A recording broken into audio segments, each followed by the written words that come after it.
பொன்மனச்செம்மல் புரட்சித் தலைவர் எம்ஜிஆர் நம்முடைய தமிழ்நாட்டு மக்கள் தெய்வமாக எண்ணிக்கிறாங்க.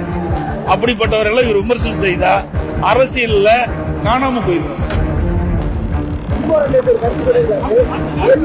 எம்ஜிஆர் தான் திராவிட கட்சிக்கு பார்ப்பனரை தலைவராகிறதுக்கு இது பண்ணுறது ஒரு விமர்சனம் இருக்கு அப்படின்னு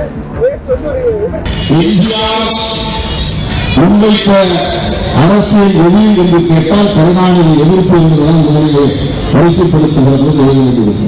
வேற என்ன கொள்கைகளை பேசினார் என்பதெல்லாம் முன்னால் தான் சமூக நீதியை பேசினார் என்று 10வது இடத்திலே 11வது இடத்திலே தான் எழுதியிருக்கிறது.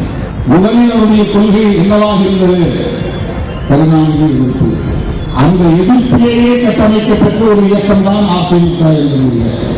அதாவது நீங்க எம்ஜிஆர் பேசுறதுக்குலாம் அவருக்கு வேணும், யாரா எப்படி பேசணும்னு தெரியும்.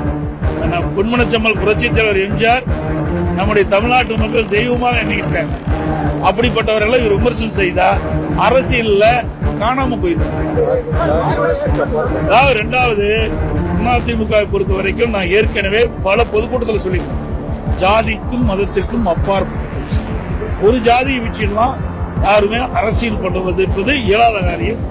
இன்றைக்கு தமிழகத்தை பொறுத்த வரைக்கும் பொன்மனச்செம்மல் புரட்சித் தலைவர் எம்ஜிஆர் காலத்தும் சரி, இதையும் புரட்சித் தலைவர் அம்மா காலத்தும் அவருடைய மறைவுக்கு பிறகு எல்லா கூட்டத்திலும் நான் பேசி வரேன். அதிமுக பொறுத்த வரைக்கும் ஜாதிக்கும் மதத்திற்கும் அப்பாற்பட்ட கட்சி. எங்களுடைய கட்சியில எத்தனை பேருக்கு இருக்கிறாங்க, எவ்வளவு கட்சி, எவ்வளவு ஜாதி சேர்ந்திருக்காங்க, எவ்வளவு மதத்தை சேர்ந்தவர் எங்க இயக்கத்தில் இருக்கிறாங்க, எல்லாம் ஒற்றுமையா நாங்க செயல்படுறோம். சில பேருக்கு பொறுக்கல, எரிச்சல், அவர் நினைத்தது நடக்கல, அதனுடைய வெறுப்பினுடைய வெளிப்பாடுதான் இப்படிப்பட்ட வார்த்தைகளை கக்கிக் கொண்டிருக்கிறார்.